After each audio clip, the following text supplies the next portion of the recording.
વાત કરીએ ખેડૂતો પર અચાનક આવતી આફતની તો હાલમાં કમોસમી વરસાદના કારણે ડાંગર ખેડૂતોને ભારે નુકસાન થયું હતું।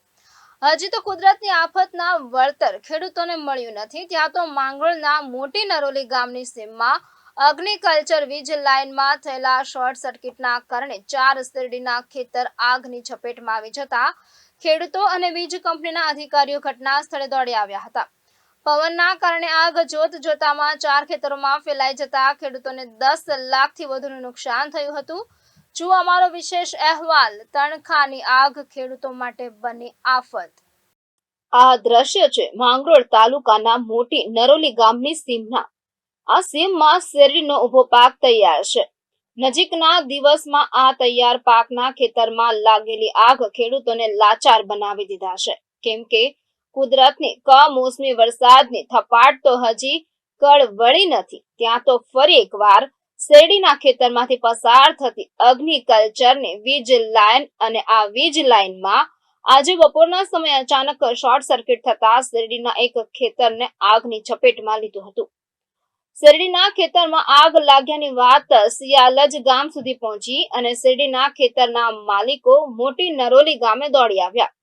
આગ વિકરાળ બનતા વીજ કંપનીના અધિકારીને જાણ કરી અને વીજ કંપનીના જુનિયર એન્જિનિયર પોતાની ટીમ સાથે સ્થળ પર પહોંચી ગયા, પણ શેરડીના ખેતરમાં લાગેલી આગ સામે બધા લાચાર હતા। આગ ઓલવાય ત્યાં સુધીમાં તો બીજા 4 શેરડીના ખેતર આગની ઝપેટમાં આવી જતા ખેતરોને અંદાજે 10 લાખથી વધુનું નુકસાન થયું છે। શું કહે છે ખેડૂતો, સાંભળો। હવે મારું ખેતર મોટી નરોલી સીમમાં આવેલું છે અને મારો ખેતરનો સર્વે નંબર છે 38।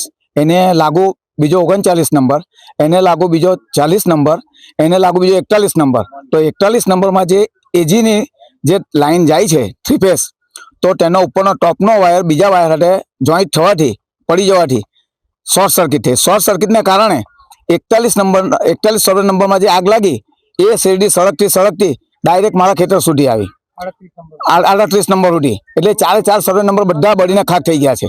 હવે બીજી વસ્તુ કે અત્યારે જે માવઠું થયું એને લીધે જે નુકસાન થયેલું છે ખેડૂતોને, તે તો હજુ કંઈ પૈડા પર પાટું એ લોકો મળ્યું નથી, અમને કંઈ તે મળવાનું નથી ને। હજુ તો આ બીજી ઉપર પાછી આ બીજી ઉપાધિ આવી છે અમારી કે હવે આ શેરડી સળગી ગઈ છે। તો શેરડી સળગી ગઈ તો અમે બોર્ડના અધિકારીને બી કહેવા માંગીએ છીએ કે અમને પૂરતું વળતર મળે ને અમને આમાંથી આ જે થયું છે તેમાંથી અમને બેઠા કરે। અને બીજી વસ્તુ કે આમાં અમને બોર્ડવાળા જે છે ને ખરેખર જે વાયરો છે ખેંચવા જોઈએ તે ખેંચતા નથી। પોલ નમેલા હોય, વાયર વાંકા ચૂકા, પોલ વાંકા ચૂકા હોય, તાર લબડતા ગમે તેમ હોય, આ બધું મેન્ટેનન્સ એ લોકો થતું નથી ટાઈમે। એને લીધે ખેડૂતો હાલાકી ભોગવવી પડે છે।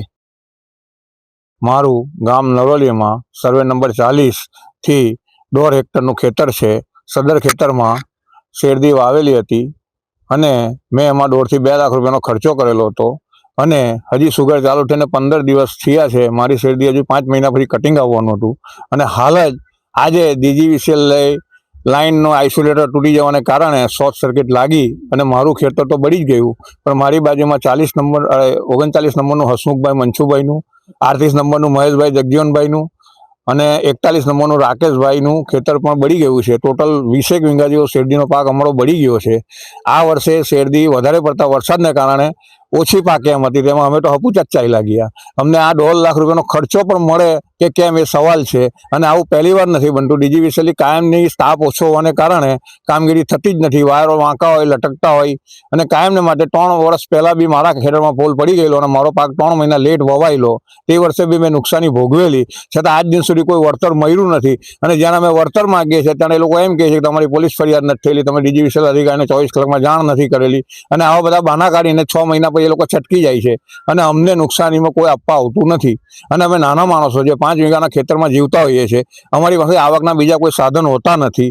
અમે પછી કેવી રીતે વરસ કાઢીએ? આખા વર્ષનું અમારું રોકાણ હોય આમાં અને અમે અમારા બૈરા પોયરાને જીવડાવીએ કેવી રીતે? એક ખેડૂતને 2 થી 2.5 લાખ રૂપિયાનું નુકસાન છે। ટોટલ 4 ખેતર છે એટલે 10 થી 12 લાખ રૂપિયાનું અમને નુકસાન થયેલું છે અને એની સામે અમને 50% બી વળતર મળે અને એ બી તાત્કાલિક મળે તો અમે અમારો ખર્ચો તો એટલીસ્ટ નીકળે, પણ એવું કંઈ થતું નથી। આ લોકો ખાલી એમ કે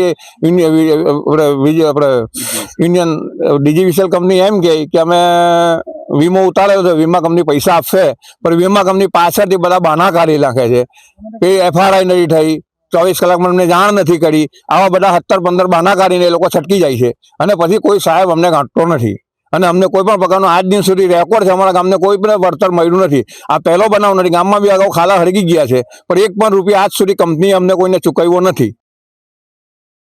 આગ લાગવાનું કારણ વીજ કંપનીની બેદરકારી જ કહી શકાય, કેમ કે જ્યારથી ખેતરોમાં અગ્નિકલ્ચરની લાઈનો નાખી છે ત્યારથી વીજ પોલ નમી ગયા છે.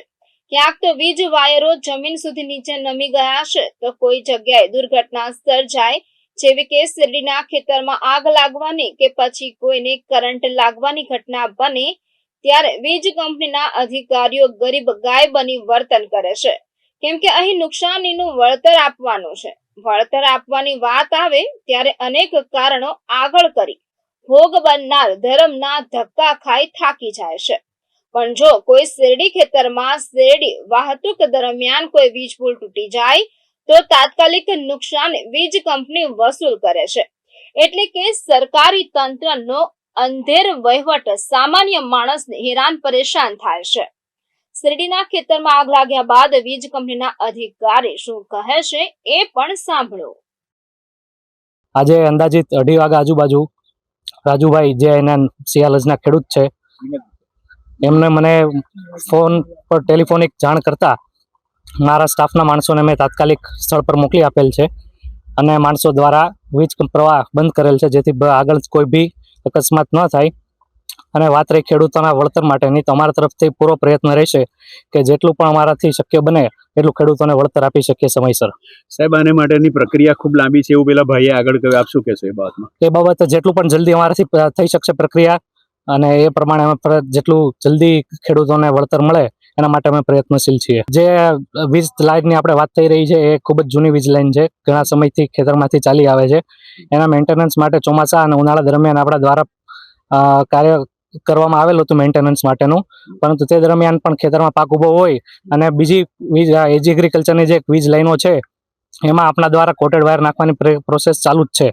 પણ અહીંયા જે એ દરમિયાન ખેતરમાં પાક ઉભો હોવાથી એ સમય દરમિયાન આપણે કોટેડ વાયર MVCC નાખવામાં આવેલ શક્ય પોસિબલ બન્યું નથી.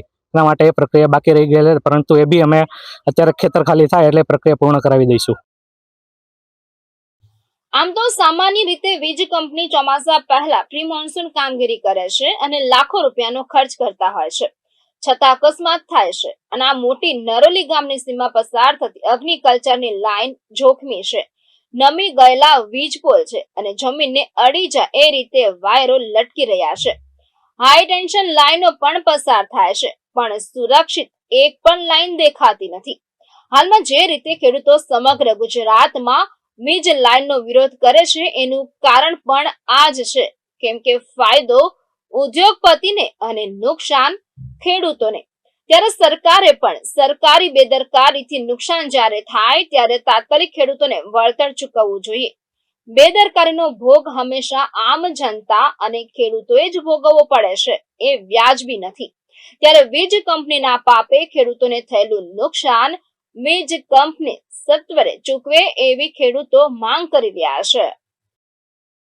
માંગરોળ તાલુકાના મોટી નરોલી ગામના સીમની અંદર કેટલાક સિયાલજના ખેડૂતોના જે ખેતરો આવેલા છે એ ખેતરની અંદરથી વીજ લાઈન જે પસાર થાય છે, એ વીજ લાઈન પસાર થતી હોય એ લાઈનની અંદર તૂટી જવાને કારણે શોર્ટ સર્કિટ થયું અને શોર્ટ સર્કિટ થવાને કારણે એ સીધા જે તૈયાર પાક હતો તેની અંદર આગ લાગી છે અને જેને કારણે લગભગ ઘણા બધા ખેતરોની અંદર તૈયાર પાકને આગ લાગી ગઈ છે.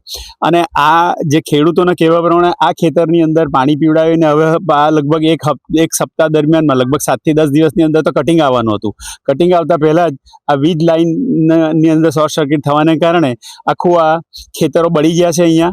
ત્યારે ખાસ ખેડૂતોને એવું કહેવું છે કે એક તો માવઠાને કારણે અમારે હજી તો એમાંથી બહાર નથી આવ્યા અને એ લોકોને ખૂબ મોટી આશા શેરડી પર હતી કે ભાઈ શેરડી કટિંગ થશે અને સુગર ફેક્ટરી તરફથી પૈસા મળશે. ત્યારે અહીં આ સમયે આ આગ લાગવાને કારણે જે વીજ લાઈન, જે નબળી વીજ લાઈન અથવા તો કામગીરી વીજ લાઈનની જે ફાલતુ હોય તેને કારણે આ શોર્ટ સર્કિટ થયું છે અને તેને કારણે એ લોકોની જે આશા હતી અને મોડા પાસે આવેલો કોડિયો જૂટવાઈ ગયો છે એ લોકોનો. ખાસ અગત્યની વાત તો એ છે કે આવા સિયાલજ ગામના ખેડૂતોના કહેવા પ્રમાણે આવા તો કેટલીય વખત આગ લાગી છે અને વારંવાર આ બાબતની અંદર વીજ એન્જિનિયરોને જાણ કરી છે, પરંતુ એ બાબતની અંદર આજ સુધીમાં કોઈ પણ વળતર એ લોકોને ચૂકવવામાં આવ્યું નથી. ગૌતમ પટેલ, ગુજરાત ન્યૂઝ, કીમ.